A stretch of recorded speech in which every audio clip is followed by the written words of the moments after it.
Queria começar com uma oração. Senhor Deus, muito obrigado, ó Pai, pela mais essa oportunidade que o Senhor nos dá, ó Pai, de estarmos juntos, reunidos no Teu nome. Que a Tua palavra, ó Pai, fale fundo aos nossos corações, quebrante os nossos corações, nos empurre, ó Pai, para oração, nos empurre para ações de amor, de sacrifício. É o que nós te pedimos em nome do Teu amado Filho Jesus Cristo. Amém. Gente, nem parece, mas nós estamos no nosso último encontro. E nesse último encontro, a minha expectativa é que a gente consiga fazer um apanhado das últimas 3 aulas, mas que, sobretudo,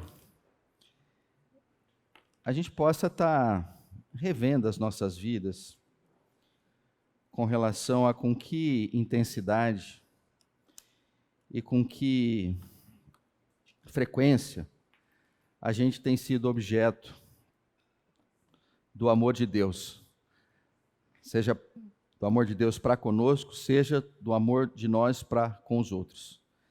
Então nós vamos nessa linha aqui.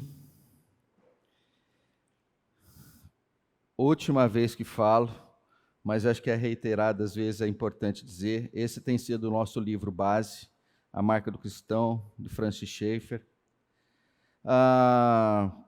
O nosso foco tem sido, desde o primeiro encontro, ali no comecinho de fevereiro, salientando uma coisa básica, né? O cristão tem uma marca, né? E a gente está reiteradas vezes dizendo, o cristão tem uma marca. A marca do cristão é o amor dele para com outros, baseado no texto de João 13. Com isso, todos saberão que vocês são meus discípulos, se vocês se amarem uns aos outros.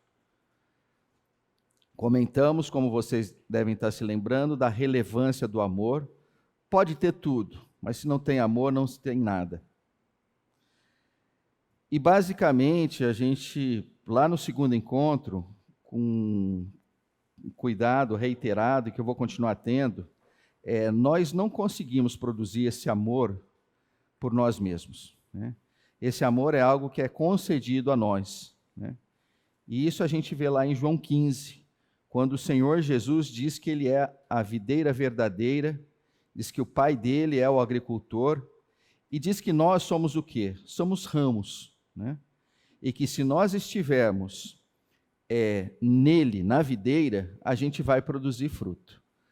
Se a gente não estiver na videira, não tem como produzir fruto. E isso é extremamente relevante. Ao mesmo tempo que isso nos levou também para o seguinte, tá, mas estou ou não estou na videira? Faço parte, sou um ramo ou não sou um ramo? E aí, eu acredito que foi no terceiro encontro que a gente disse o seguinte, olha, em algum momento, cada um aqui, né, a expectativa é que tem o dia em que foi enxertado na videira, né? E foi muito legal, porque no final do terceiro encontro, veio alguém para mim aqui, eu não vou comentar quem é, tem um aspecto pessoal nisso, e essa pessoa reviveu o momento em que ela se entregou ao Senhor.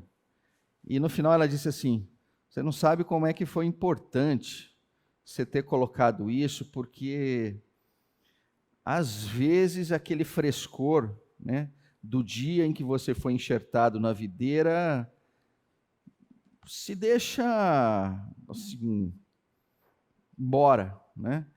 E eu fiquei muito feliz. Eu espero que em cada um de vocês, se ainda não fizeram ao longo desse mês, que ainda o faço dentro desse mês, contem essa história de como é que vocês foram enxertados na videira, para vocês mesmos, para os seus familiares, para aquelas pessoas que vocês querem bem, né? É extremamente relevante. O nosso testemunho, né, faz parte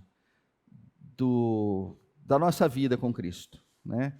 É importante que as pessoas que estão próximas a nós saibam de que a gente era um dólar furado, sem valor algum, e que em algum momento o Senhor foi lá e nos resgatou. Dentro desse contexto aqui, a gente tem essa passagem do filho pródigo, aonde a gente sabe de todas as besteiras que o filho fez, o filho pegou a vida nas próprias mãos e deixou, olha, pai, deixa que eu cuido da minha vida. E lá no final a gente vê esse detalhe aqui extremamente relevante, quando o filho chega para o pai e diz, pai, pequei contra o céu e contra ti, não sou mais digno de ser chamado teu filho. É importante que, quando a gente estiver contando essa história, para nós, para os outros, para aqueles que a gente queira bem, a gente entenda que vai ter esse momento em que a gente exaurido, que a gente descrente completamente nas nossas capacidades, chegou diante do Senhor e disse, pai, pequei contra o céu e contra ti, eu não sou digno de ser chamado teu filho. E aí o que a gente sabe com muita clareza é que a hora que você põe o A, vem o B, né? E o B está aqui, tragam um novilho gordo e matem-no, vamos fazer uma festa e alegrar-nos, e seremos recebidos na casa do nosso Pai. Né? Que isso seja uma realidade na vida de vocês, que isso seja um fato histórico, isso é muito importante, né? Mas que isso seja a realidade, que nós nunca tomemos como uma forma pretensiosa de que, olha, agora eu consigo tocar minha vida meio que por minha conta, meio que por conta do Senhor. Não, não dá. Todo aquele que foi resgatado pelo Senhor, vive com o Senhor, vive para o Senhor. Qualquer coisa diferente disso é um erro, é um engano, né? É uma tentativa vã de se chegar ao Senhor, se aproximar dele, de viver com ele. Bom, com relação aos atributos de amor, eu vou pegar esse aqui, ó, isso. Eu vou pegar, aqui a gente tem um resumo, pelo menos da primeira parte, dos atributos do amor de Deus, né? E aí isso aqui talvez para alguns seja legal, olha, vou imprimir isso aqui, vou colocar na geladeira, vou colocar em algum lugar visível e tal, e entender que os atributos de Deus estão relacionados a ser paciente, a ser bondoso, não invejoso, que não se vangloria, que não se orgulha. Essa lista não está exaustiva aqui, a gente vai ver mais coisas, mas para agora voltar para a classe, a gente tinha parado aqui. Antes de eu começar de fato a classe, alguém quer fazer alguma consideração? Né? Alguém quer, eventualmente, falar assim, quer saber de uma coisa? Quero dar meu testemunho. Eu nunca dei meu testemunho, quero dar meu testemunho. Alguém? Não? Vamos em frente. Se brotar a coragem, eu diria para você o seguinte, no que brotou, você levanta e fala, tá? Não fica pensando muito. A gente, quando pensa muito, né, às vezes a gente deixa, a gente se desencoraja, tá? Então, por favor, quer compartilhar, quer colocar algo que seja relevante para a comunidade, fiquem à vontade. Mas, enfim, então nós vamos lá, ó. A gente falou do amor paciente, do amor bondoso, do amor que não inveja, do amor que não se vangloria. Agora a gente está aqui no último atributo do verso 4, quando ele diz assim, o amor não se orgulha. E orgulhoso é algo que, de certa forma, ronda todos nós, né? Toda e qualquer coisa que dá muito certo na vida da gente, a gente tende a se orgulhar daquilo, né? E eu acho que interessante que no grego, né, orgulhar-se está relacionado à palavra inflar, né, como um balão, né? Então, o orgulhoso é um pouco isso. O orgulhoso é um balão cheio de ar, a princípio, nada, né? Mas que tem uma aparência como um balão, linda, né? Uma aparência linda. É muito difícil você olhar para um balão e não ficar assim meio que fissurado. Vocês já notaram isso? Pelo menos acontece comigo, acho que acontece com todo mundo, né? Você fala assim, tem um balão ali fora. Nossa, a chance de todo mundo querer ir lá ver o balão, né? Então, a pessoa orgulhosa é um pouco isso, ela gosta de ser vista, né? Ela, de certa forma, o problema dela é que ela ainda não reconhece com muita clareza, né, que praticamente nada é crédito dela, mas é graça do Senhor. Em função disso que o amor não se orgulha, né? O amor não se infla. Vamos dar uma olhada, aqui Paulo em Romanos fala uma coisa que pode nos ajudar nesse contexto, mas como é que eu trabalho com o orgulho? Né? E Paulo diz assim, por isso, pela graça que me foi dada, digo a todos vocês, ninguém tenha de si mesmo um conceito mais elevado do que deve ter. Mas, ao contrário, tenha um conceito equilibrado, de acordo com a medida da fé que Deus lhe concedeu. Esse texto é lindo porque ele vamos lá, é o antídoto para o orgulho. Né? O que Paulo coloca aqui é, olha, conceito elevado demais, né, do que ele deve ter, cara, não é para você, não é para nós que andamos com o Senhor. Mas ele diz, ao contrário, um conceito equilibrado. Esse conceito equilibrado aqui, no grego, ele é conhecido como, ele é com a palavra sofronem, ou alguma coisa desse tipo. E que diz o quê? Exercer autocontrole. Moderado. Então, vamos lá. Qual é o antídoto, então, para um orgulho? Olha, você recebeu um elogio elevado, você conquistou algo que é muito relevante para a sociedade ou para os próximos que você está. Deixa eu dizer uma coisa. Exerça autocontrole. A minha avó, ela dizia assim, meu filho, elogio é como água de colônia. Você passa um pouquinho no pescoço, não bebe não. Então, é um pouco isso, entendeu? Você recebeu um elogio. A gente tem muita dificuldade, eu não sei. Quer dizer, eu vou falar por mim, tá? Olha, se me elogiar, a chance de eu errar é absurda. Eu tendo a beber, entendeu? Né? Não pode, entendeu? Quando muito, passa um pouquinho aqui, né? E é um pouco isso que Paulo está dizendo, olha, um conceito equilibrado, né?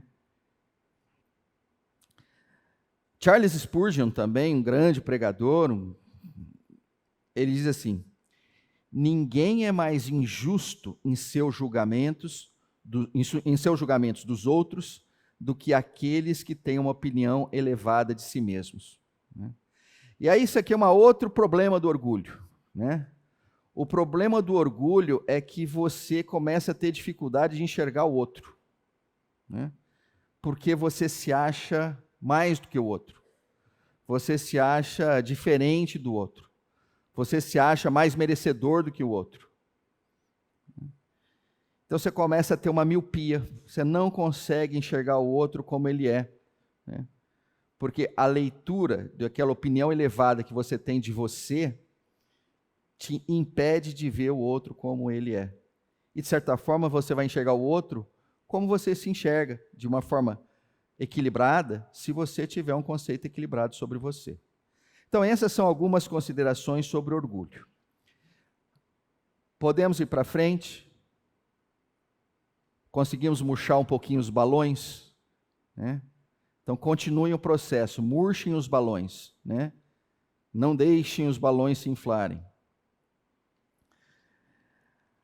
Agora nós vamos, por incrível que pareça, no encontro 4, a gente terminou o verso 4.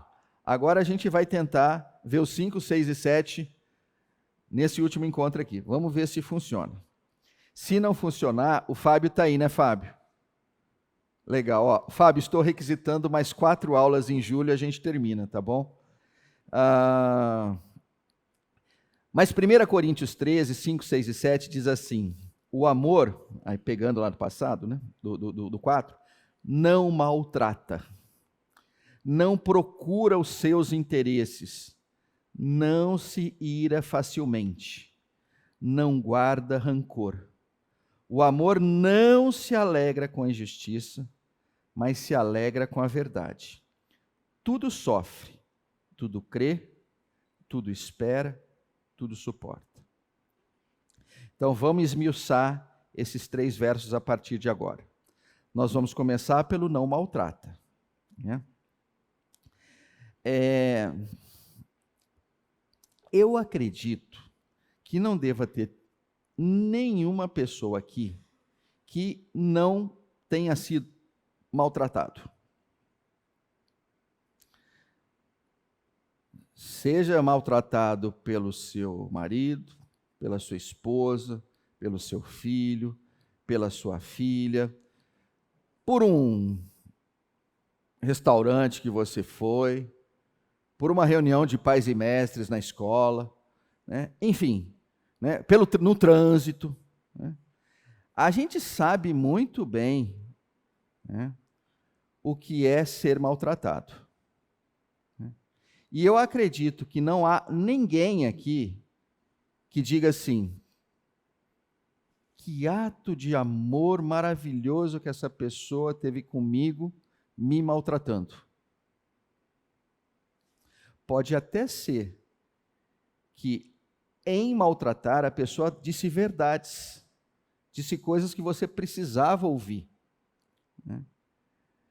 Mas o ponto, né, é, mesmo que isso você precisasse ouvir, serviu para a tua correção, serviu como um alerta, né? Não se justifica maltratar um outro. Né? E é interessante que no grego ele diz que maltratar vem muito assim de ser impróprio. Olha que coisa interessante, né? Ser impróprio.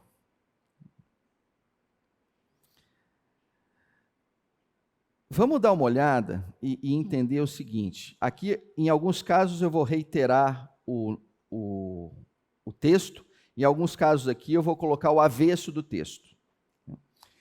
Todos nós, então, eu considero que já fomos maltratados.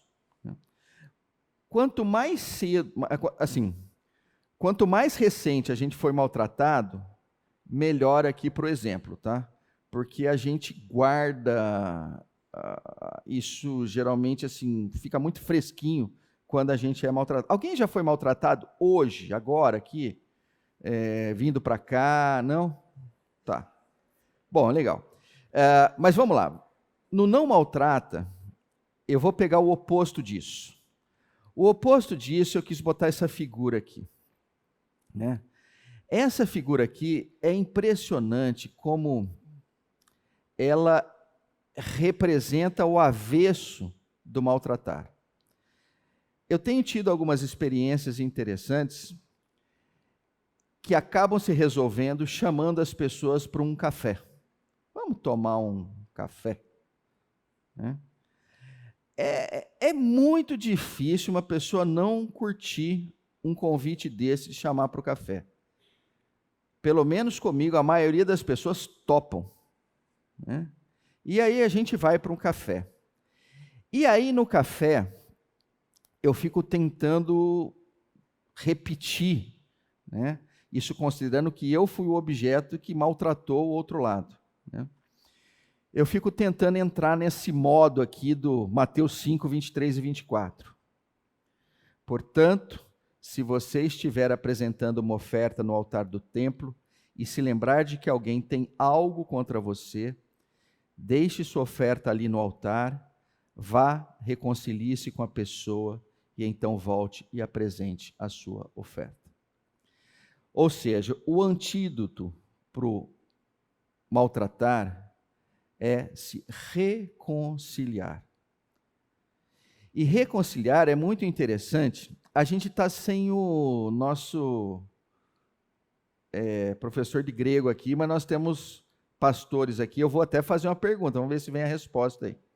Mas quando eu for ver a palavra reconciliar, e achei no grego lá, dialagete, na minha profunda ignorância, eu falei assim, isso aqui deve vir de diálogo.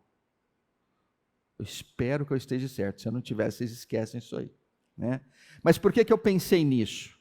Porque no Strong ele diz assim, olha, a palavra reconciliar está relacionada a conciliar, está a entrar em acordo com outrem. Então, o motivo deste café é entrar em acordo com alguém. Então, se você maltratou, é natural que a pessoa esteja ofendida. É natural que a pessoa esteja num estado que ela não deveria estar. Né? Se nós fomos a razão para que isso tivesse ocorrido, né, o antídoto para isso é buscar a reconciliação. Então, aqui tem um convite, né, e aqui tem a palavra dizendo, reconcilie-se com a pessoa. Tem uma outra coisa muito relevante nesse texto aqui, que eu não sei se todos vocês já perceberam. Mas a gente está olhando para o contexto de levar uma oferta no altar do templo. Isso era uma das atitudes de maior reverência ao Senhor. Você levar a sua oferta a Ele. E Ele está dizendo assim, olha, tem algo que é mais importante do que você trazer a tua oferta para mim. Como assim?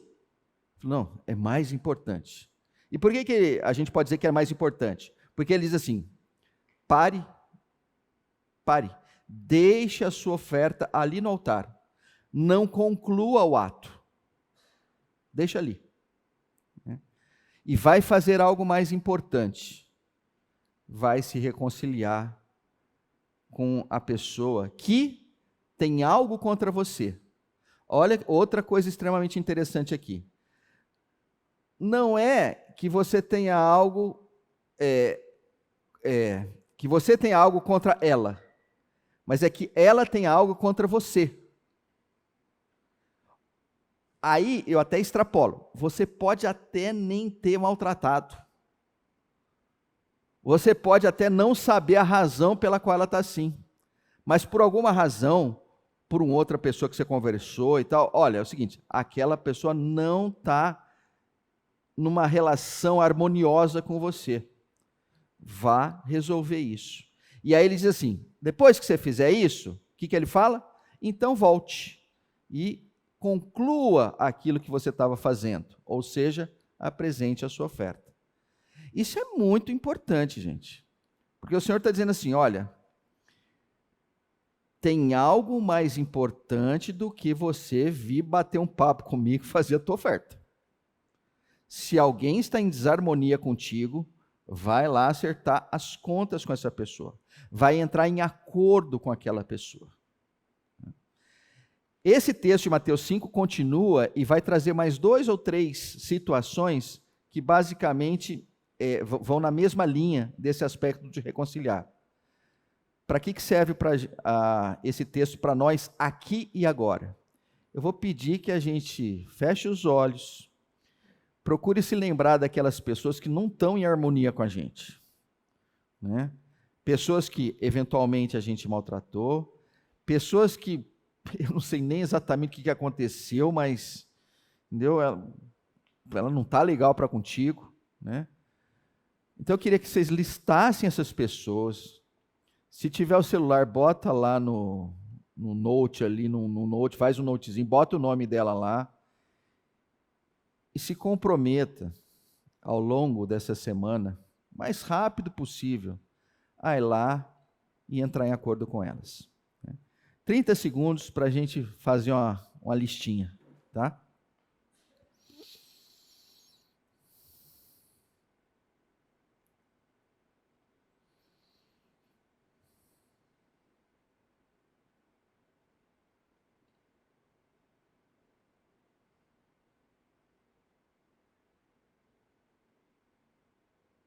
Amém. Vamos lá. Agora nós consideramos que o não maltratar, né, é algo que, né, é um atributo que a gente já pode passar. Vamos para o outro. Não procura seus interesses. O amor não procura os seus interesses. Mas como assim? Eu me tornei cristão justamente para o Senhor fazer tratar dos meus interesses. Então, sinto em te dizer que você vai ter que revisar os teus conceitos. O Senhor nunca se colocou e nunca vai se colocar como alguém para procurar, que permita você procurar os seus próprios interesses. E acho que aqui tem alguma coisa muito interessante também no grego ali, quando ele diz assim, eu citei algumas lá, não procurar pode ser considerado também como exigir, demandar. Aqui tem algo que eu acho que a gente precisa entender, que o amor está ligado a nós deixarmos de fazer exigências.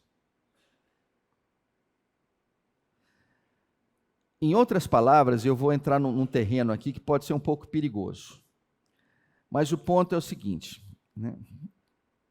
Nós precisamos entrar num modelo de abrir mão das coisas que nós merecemos. Mas como assim? Mas não é justo, é justamente disso que eu estou falando. O ponto é o seguinte, o amor, ele transborda em graça. E graça está muito pouco relacionado com o contexto de justiça, de atender às minhas exigências ou atender às minhas demandas.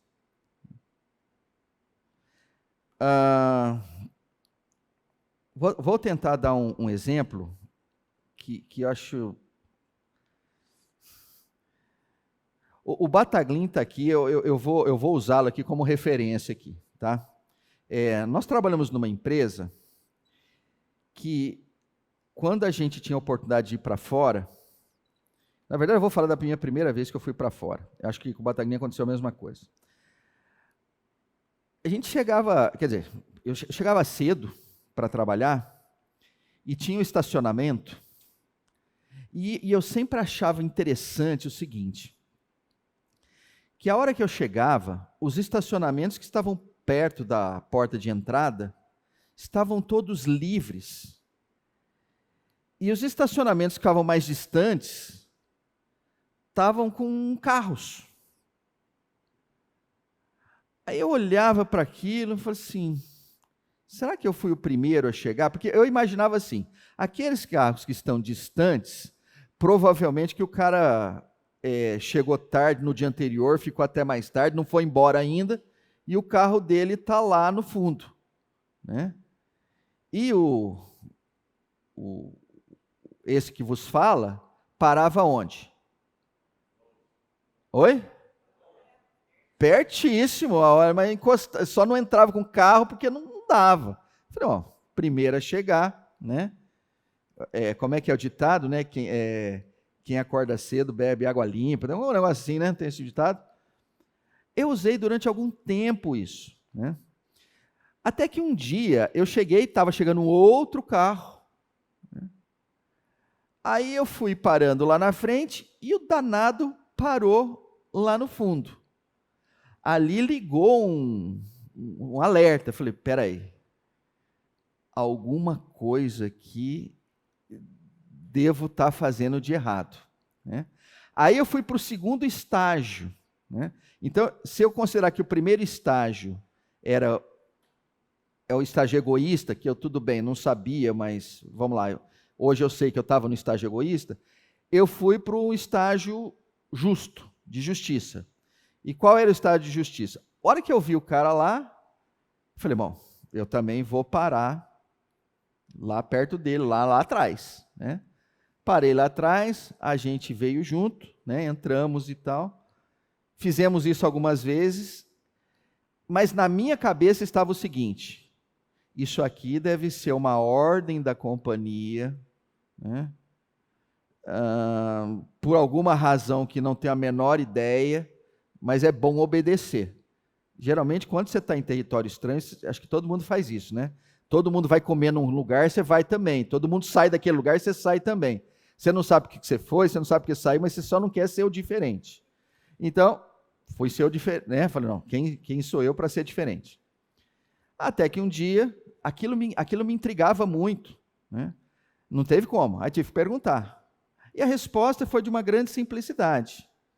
Olha, se eu cheguei mais cedo, né, eu posso parar mais longe, porque o tempo para eu me deslocar não é relevante. Mas se eventualmente a pessoa chegou em cima da hora, é melhor que ela fique nos lugares mais próximos, porque vai levar menos tempo para ela chegar. Aí eu fui apresentado ao terceiro estágio, né? Acho que eu vou extrapolar, mas para mim é o estágio de amor, né? Ainda mais porque, assim, o lugar onde eu estava não era um clima tropical como o nosso aqui, né? Às vezes fazia frio, às vezes fazia muito frio, às vezes o estacionamento era escorregadio, né? Mas o ponto é o seguinte, ali eu falei assim, carambolas, esse povo aqui está entendendo algo que o meu povo de lá não entendeu. Se vocês não passaram por essa experiência, eu acredito que vocês já devem ter passado por alguma experiência parecida com essa. Basicamente, é num voo internacional quando você está voltando para o Brasil. Se você for ceder os seus direitos, o que acontece com as tuas malas? Algum problema vai dar. Você vai chegar lá, vai estar cheio, vai estar lotado, né? Mas eu estou pegando essas coisas assim, pequenas, mas para dizer o seguinte, é nessa pequenez que muitas vezes nós vivemos, né? Nós buscamos os nossos interesses porque isso é um hábito que nós temos. É natural que a gente busque os nossos interesses. Mas isso não é amor. Amor é quando a gente declina dos nossos interesses em favor de outros. É bom que a gente entenda isso, né? É bom que essas coisas fiquem claras. Essa foto aqui é só para dizer o seguinte, eu fiquei olhando para essa foto aqui, eu não sei vocês, né, mas quando está um friozinho, dá vontade de estar na situação dessa moça aqui, não está? Olha, na cama, de meinha, um cafezinho quente, lendo um livro. Olha, se boa parte da vida essa pessoa faz isso, ela é uma pessoa que está buscando os seus próprios interesses. Então, muito, muito, muito cuidado com isso. Agora eu vou confessar algo aqui que eu luto muito com isso, né? Acho, inclusive, que eu perco mais do que eu ganho, mas eu não desisti disso. Lá em casa, eu tenho um escritório lá, né? Então, tem uma cadeira gostosa, tem 2 telas, tem um teclado gostoso. Enfim, eu tenho um ambiente ali que a Glaucia ajudou a me fazer, ficou muito agradável para mim, né? E aí, eu também tenho um monte de coisa para fazer. Então, quando alguém entra no escritório e vai querer bater um papo, pedir alguma coisa, gente, não é das coisas mais simples para mim abandonar o meu interesse em favor do interesse do outro. Eu acredito que vocês não têm um escritório, vocês têm alguma coisa que é muito bom ficar, né? E a minha dica é o seguinte, né? Não se deixe vencer pelos seus próprios interesses. Busque o interesse dos outros. pare quantas vezes for necessário. Interrompa aquilo que você está fazendo. Se a ideia é servir o outro, destrua o seu dia. Coisas miraculosas acontecem quando a gente faz isso. E eu também tenho algumas experiências para contar nesse sentido. Vamos para o café agora. A gente volta daqui a pouco. E vamos ver se a gente vai para o final do material que a gente tem preparado aqui. Mas, gente, voltando aqui sobre não buscarem os seus próprios interesses, Filipenses 2 tem algo muito bonito aqui. Cada um cuide não somente dos seus interesses, mas também dos interesses dos outros. Seja a atitude de vocês a mesma de Cristo Jesus, que, embora sendo Deus, não considerou que o ser igual a Deus era algo a que devia apegar-se. Esses 3 versos são extremamente potentes. Eu vou começar pelo final, né? E o final é muito interessante, porque ele diz assim, olha, quando o Senhor escolheu, né, definiu ali, na eternidade, com o Pai, de que Ele viria até nós, moraria, né, com a gente aqui. Eu fico imaginando assim, Ele poderia ter passado boa parte do ministério dele, dizendo coisas do seguinte tipo, o que eu estou fazendo aqui? Né? Deixa eu começar a usar uns poderes meus aqui para resolver algumas questões, né? Deixa eu assumir uma posição mais de Deus do que de homem aqui, né? E esse texto, ele é muito legal, porque ele diz assim, que embora sendo Deus, então imagine só, né? Alguém que era Deus, que poderia ter feito o que aqui? Absolutamente tudo, que ele podia ter aplainado caminhos, ele podia ter feito coisas realmente extremamente poderosas, né? E ele diz assim, embora sendo Deus, não considerou que o ser igual a Deus era algo a que devia apegar-se. Então, tem um processo aqui de uma escolha maravilhosa, né? Esse tempo que ele esteve aqui, né, ficou muito claro que eu escolhi ser homem. Eu vou viver como um homem. Eu não vou viver como Deus, no sentido do o soberano, o que tudo manda, o que tudo pode. Mas se você olhar, né, se nós olharmos para o ministério do Senhor Jesus, o que a gente vai ver o tempo inteiro ali? Né? Um servo, um escravo, né? Alguém que não tinha onde reclinar a cabeça, né? Então, essa opção voluntária, né, pelo outro, é isso que ele está dizendo no 4. Olha, para nós aqui, olha, cuide não somente dos seus interesses. Aqui eu não sei se tem eu fico pensando por que ele botou assim. Cada um cuide não somente dos seus interesses. Aqui eu fico imaginando o seguinte, é que é quase impossível a gente não cuidar dos nossos interesses, né? É da nossa natureza cuidar da gente, né? A gente acorda de manhã, a gente quer escovar os dentes, a gente quer pentear o cabelo, quem tem cabelo, a gente quer tomar um banho, a gente quer cuidar da gente, né? E de alguma forma aqui ele não há uma condenação nesse sentido, né? Cada um cuide, não somente, olha, o ponto é o seguinte, não para aí, não fique cuidando só dos seus interesses, mas vai cuidar dos interesses dos outros. Que a nossa vida, pela idade que a gente tem, né, é natural, né, que a gente olhe para algumas pessoas e fale assim, essa pessoa viveu para o outro. essa pessoa viveu para si. Né? Eu olhando aqui, eu enxergo isso. Né? É engraçado, eu não enxergo com tanta clareza as pessoas que viveram para si, mas eu enxergo com muita clareza aquelas pessoas que viveram para os outros.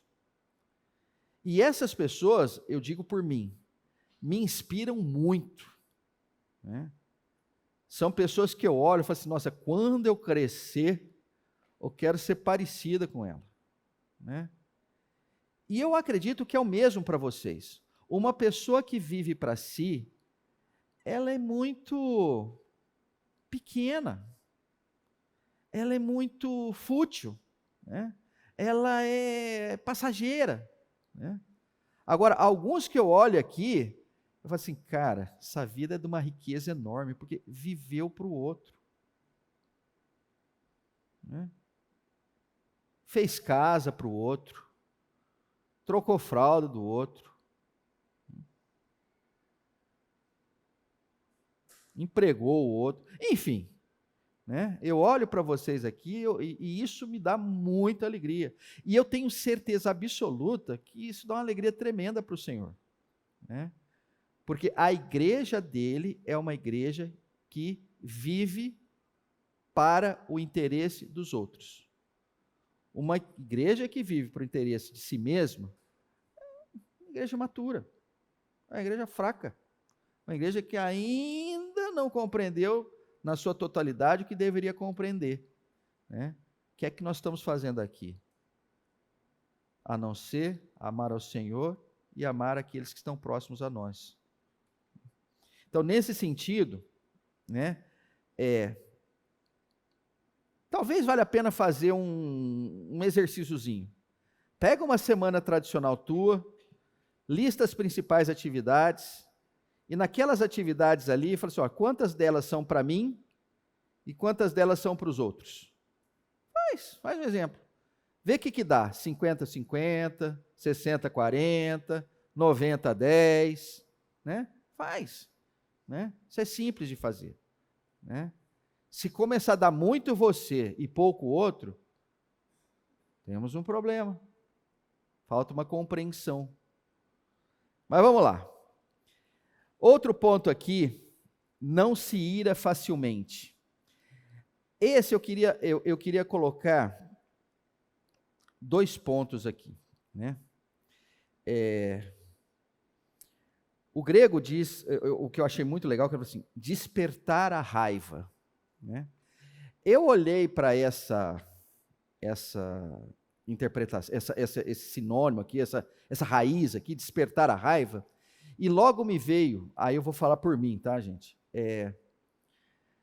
A raiva em mim é um cachorro, cachorro não, é um pitbull, né? É um pitbull adormecido, né? Quem me conhece bem, né? Quem não me conhece bem, acha que eu sou uma pessoa muito temperada, uma pessoa muito equilibrada, né? Quem me conhece bem sabe que eu não sou bem assim, né? Para quem me conhece bem, sabe que tem um pitbull ali que, assim, não desperte o pitbull. É uma falha de caráter, é algo que eu luto comigo mesmo. Né? Não posso deixar a raiva que está em mim, a ira que está em mim, enfim, pode dar outros nomes e tal, né? Despertar. Né? E aqui é muito legal, ele fala assim, olha, não desperte a raiva, deixa ela dormindo lá.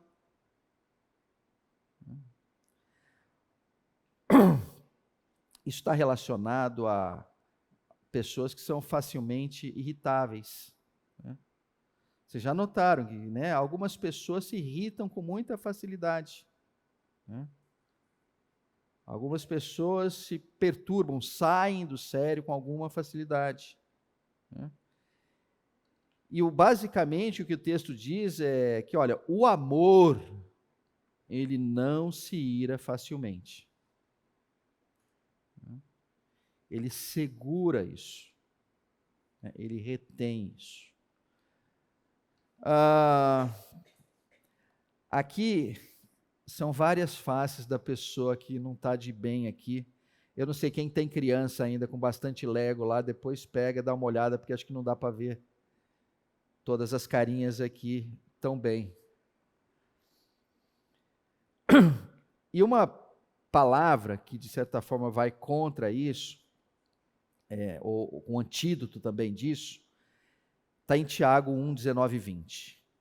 Meus amados irmãos, tenham isto em mente, sejam todos prontos para ouvir, tardios para falar e tardios para irar-se, pois a ira do homem não produz a justiça de Deus. Isso aqui é um dos antídotos que eu procuro tomar todos os dias. E eu acho muito engraçado que começa com algo muito simples. Prontos para ouvir. Quantos de nós podemos dizer que isso faz parte do nosso caráter, do nosso ser? Pronto para ouvir. É isso que nós precisamos ter. Aí ele diz assim, tardios para falar.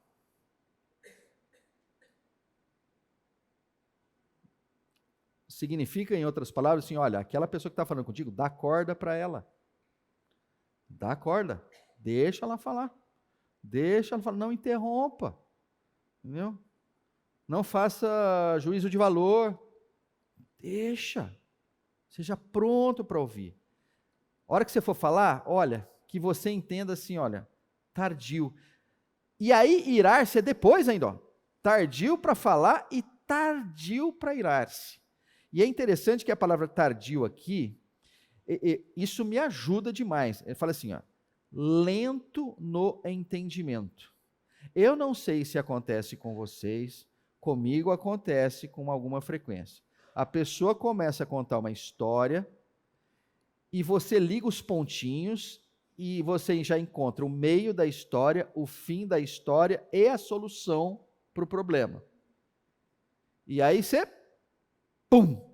E às vezes a pessoa fala assim, mas eu não terminei ainda de falar. Isso não é tardio para falar. Tardio para falar é quando a pessoa esgotou a sua história. E acho muito legal que fala assim, lento no entendimento, é quase como se você estivesse assim, dizendo para você, veja se você está entendendo tudo, veja se você está ligando os pontos de uma forma correta, não se precipite, não fique olhando para o relógio, ver que horas que vai terminar aquilo. É difícil, eu acredito, para alguns isso. Né? Talvez seja difícil para boa parte de nós. Talvez nem dê para viver a vida assim, porque a vida como foi colocada para nós, parece que tudo é assim. Isso, aquilo, aquilo, aquilo, aquilo, aquilo. Parece que a gente vive como ligando pontos o tempo inteiro. Né? Mas o que a palavra diz aqui é, olha, esteja pronto para ouvir. Deixa para falar lá na frente. E irar-se, olha, mais para frente ainda.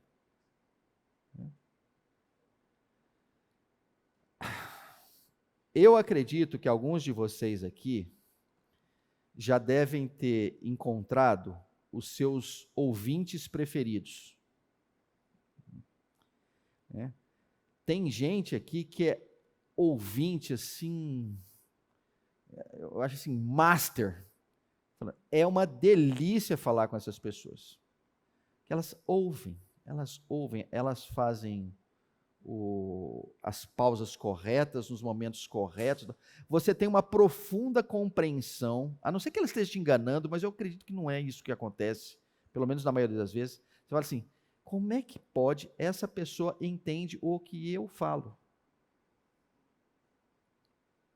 Os sentimentos dela expressam isso. Né? E ela deixa eu tocar o barco. Né?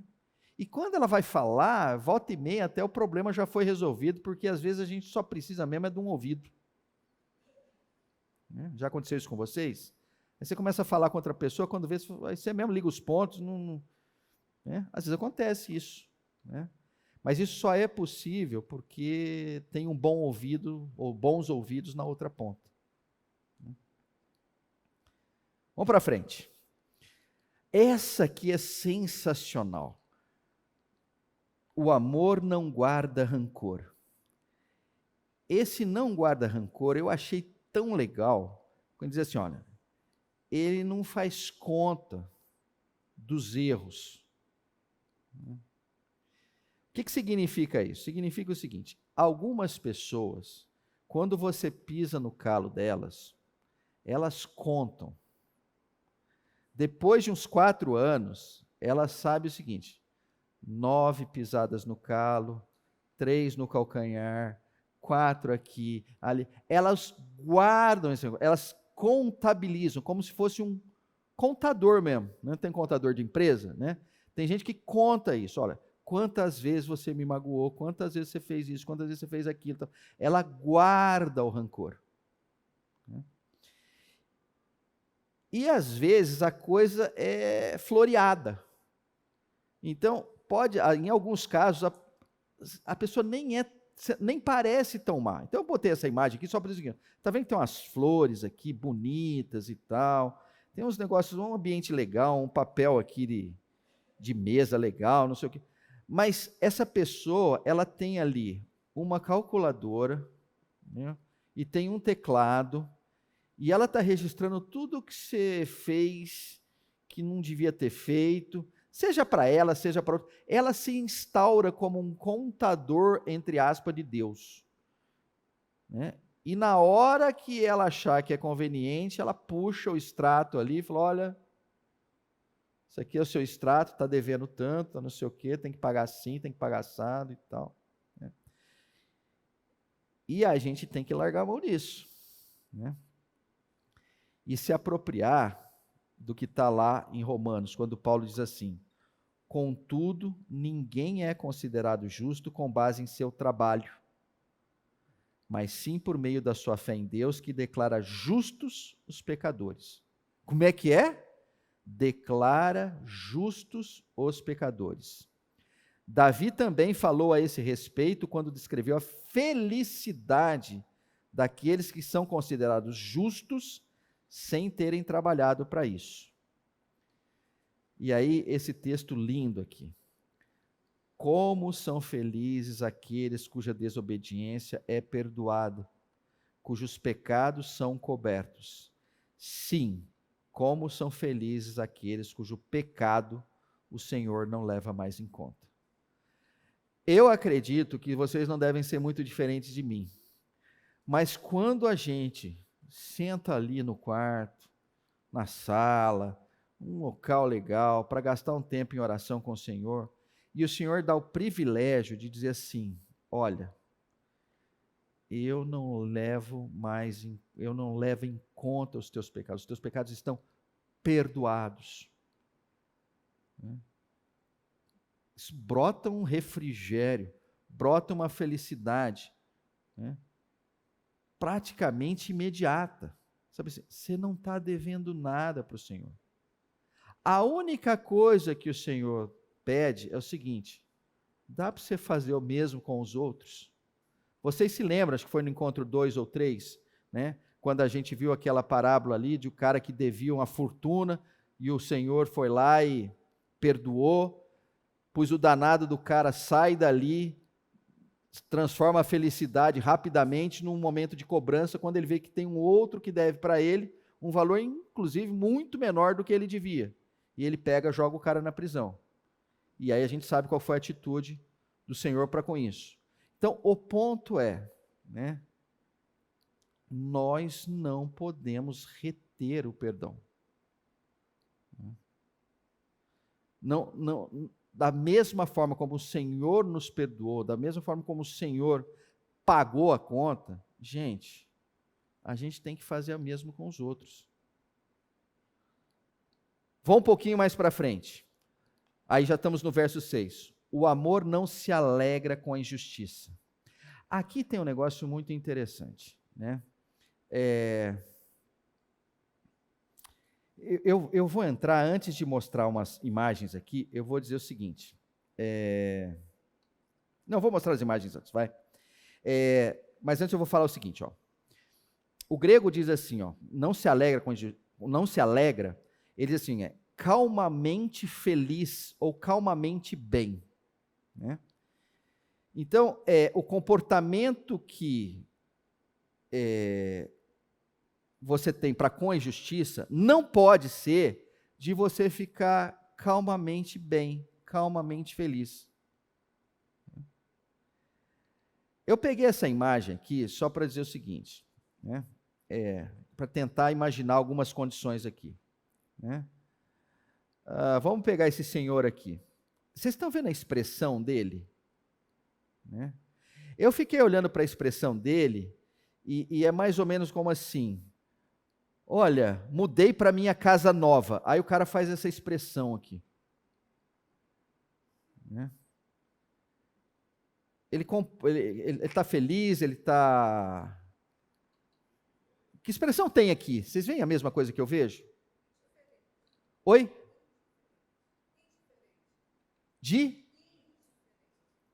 Vixe. Indiferente. Oh, maravilha. Indiferente, né?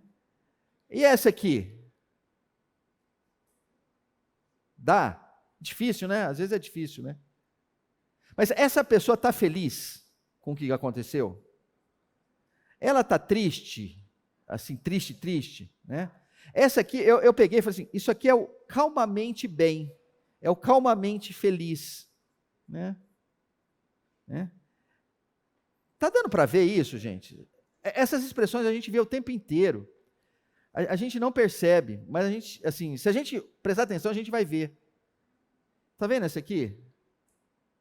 A pessoa está com você aqui. Ela está contra você? Não, ela está... Como ela está? Não sei, cara, como é que é? O poker face, né? É meio poker face esse negócio aqui, né? Mas o que eu quero dizer aqui é Mateus 5, 6, quando ele diz assim, olha, não se alegra com a injustiça, né? O que o Senhor Jesus diz lá nas bem-aventuranças é o seguinte, ó, felizes os que têm fome e sede de justiça, pois serão saciados. A nossa leitura para com a injustiça tem que ser, né? É bom que brote dentro dela um certo desejo, uma fome, uma sede de que a justiça seja feita. Mais para frente, mas se alegra com a verdade. Aqui tem uma coisa muito importante. Deixa eu só voltar aqui, ó. Tá vendo ali o grego da palavra se alegra? Tá vendo um kairei ali? Né? Agora presta atenção. Tá vendo agora, mas se alegra com a verdade? Aparece a mesma palavra em português, alegra, mas está vendo que não está cairei, está sim cairei? Estão vendo isso? Tudo bem? Por que se no português um é alegra, carei, aqui, algumas palavras depois, é alegre, é alegre também, e a palavra é sim carei? E aí a resposta é simples, né? Quando a gente fala assim, ó, eu vou sincronizar os relógios, né? Esse sincronizar os relógios é a mesma palavra sim que está aqui. Sincronizar os relógios é o quê? É pegar todos os relógios, juntá-los e colocá-los na mesma hora. Certo? Então, é o conceito de juntar. Olha que coisa interessante. Mas se alegra com a verdade, né? Não é simplesmente ficar alegre, mas é compartilhar a sua alegria com o outro. Por isso, a tradução aqui é se alegrar com. E é uma palavra que é mais simples, é parabenizar. Vamos dar um exemplo simples, né? Todo ano acontece isso. Alguns dos nossos filhos passam na faculdade. E os pais não se contêm, vão para as redes sociais e compartilham. Meu filho passou na faculdade, aí põe a foto com ele com tinta, com não sei o quê, papapá. Naquele momento, né, o amor era para ser um amor sincarei. Você parabenizar a pessoa. Você se alegrar com a pessoa. No contexto de redes sociais, geralmente acontece o quê? Ou quer dizer, geralmente, eu estou exagerando porque eu já estou fazendo juízo de valor, mas pode acontecer o quê? Você vê o post e faz o quê? E não se encareia, se é que eu posso dizer isso. Você olha e você não fala nada. Isso fala muito. O você não falar nada fala muito. Outros acham o seguinte: não, eu vou ficar num estágio entre uma coisa e outra. Aí eles fazem o quê nas redes sociais? Dá um like. O like é a coisa mais falaciosa que existe nas redes sociais. Né? Porque é o seguinte, você não está se encariando com a pessoa, mas está dando a impressão que você está se encariando com a pessoa. Mas você não está. Né? Quando é que você está se encariando com a pessoa? Quando você comenta. Parabéns pelo seu filho, sensacional, que dê tudo bem, vou estar orando por isso. Isso é se encarei. Então, todas as vezes que nós vamos para as redes sociais, e talvez isso até diminua a vontade de ir nas redes sociais, nós temos uma tarefa ali. E a tarefa é se encarear com as pessoas, porque o amor faz isso, né? Então, é muito importante, né, que a gente não fique naquele limbo. Né? Vou para frente um pouquinho, eu vou passar essas imagens aqui.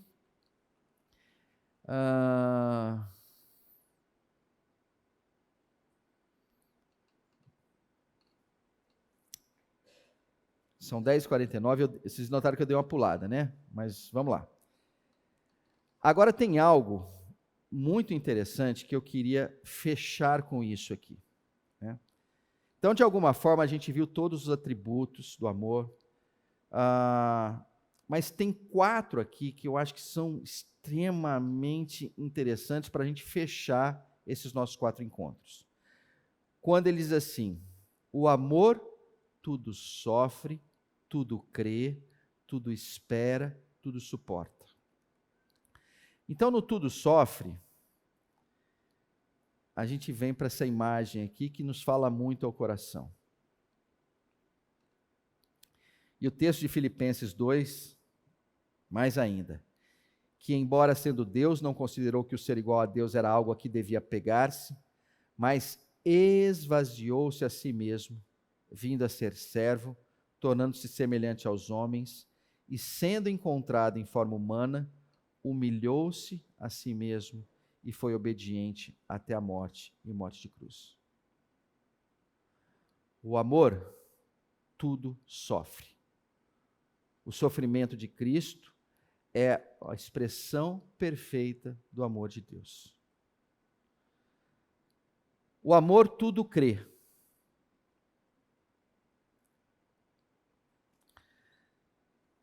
Sem fé é impossível agradar a Deus, pois quem dele se aproxima precisa crer que ele existe e que recompensa aqueles que o buscam.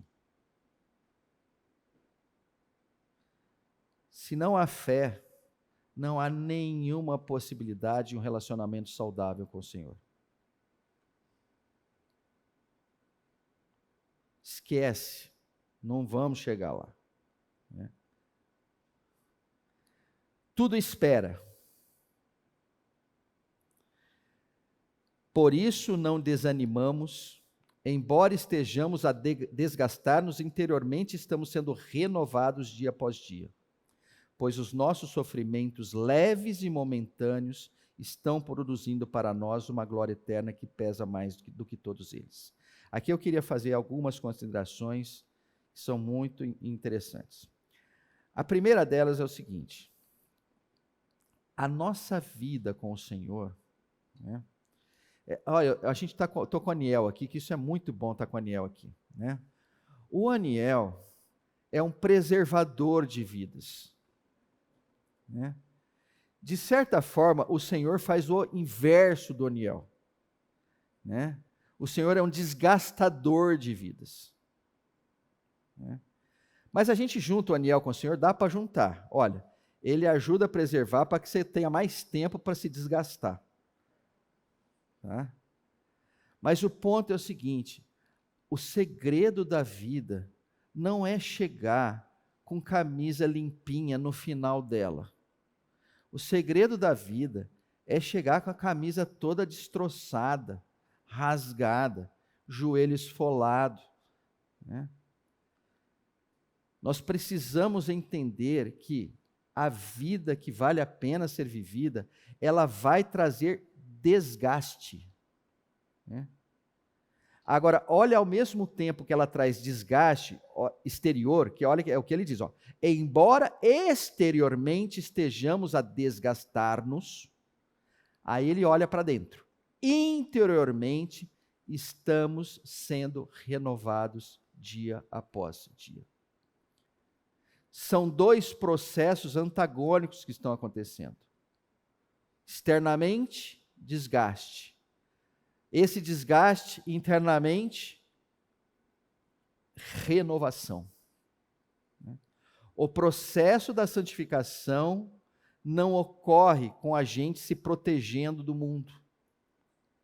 O processo de santificação ocorre com a gente se sacrificando, se desgastando, se oferecendo. Outra coisa que parece irônica, mas quando no 17 ele diz assim: pois os nossos sofrimentos, e quem está falando isso é Paulo, né?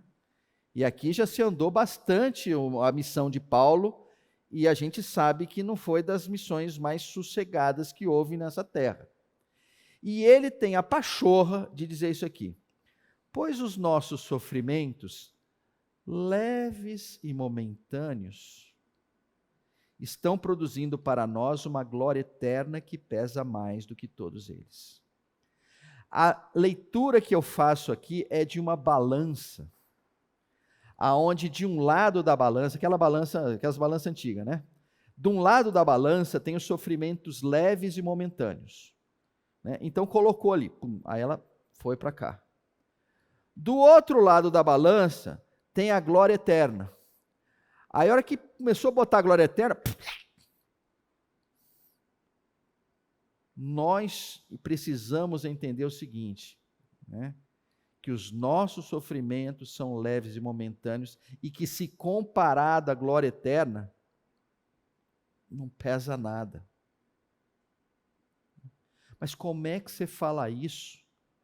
Olha alguns irmãos nossos num processo de sofrimento absurdo que só de pensar, olha, não sou eu que falo, né? Paulo está dizendo, os nossos sofrimentos são leves e momentâneos, né? A glória não é nem leve nem momentânea, ela é eterna e pesada. E aí vão me dizer o seguinte: mas como é que faz isso? Com fé. Sem fé, não vai chegar lá. Sem fé, você vai botar na balança, vai pesar mais do lado errado. Com fé, vai pesar do lado certo. E por último,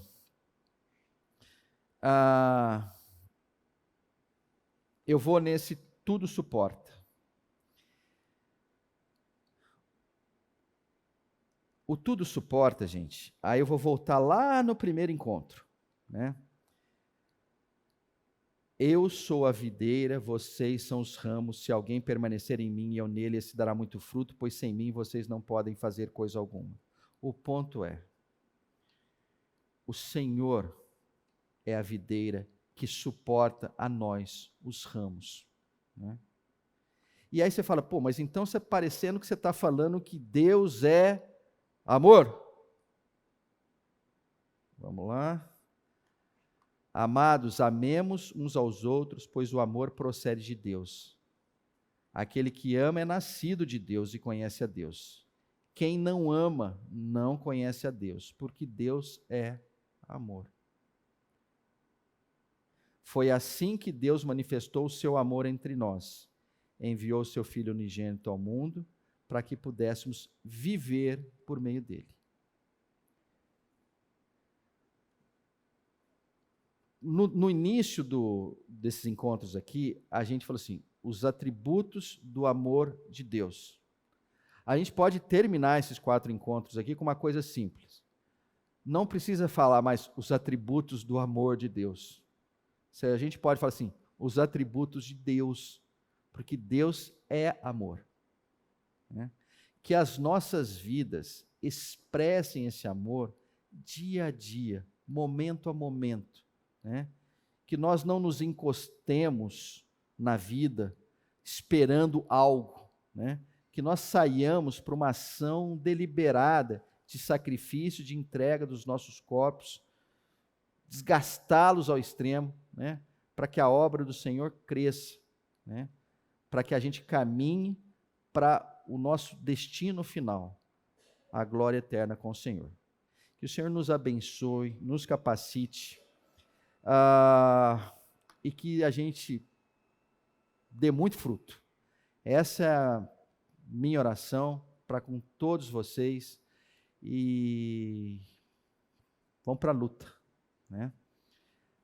Senhor amado, muito obrigado por esse tempo, que a tua mão poderosa nos sustente, que a tua mão poderosa nos incomode e nos leve a uma relação profunda e eficaz com o Senhor e com todos aqueles que estão próximos a nós.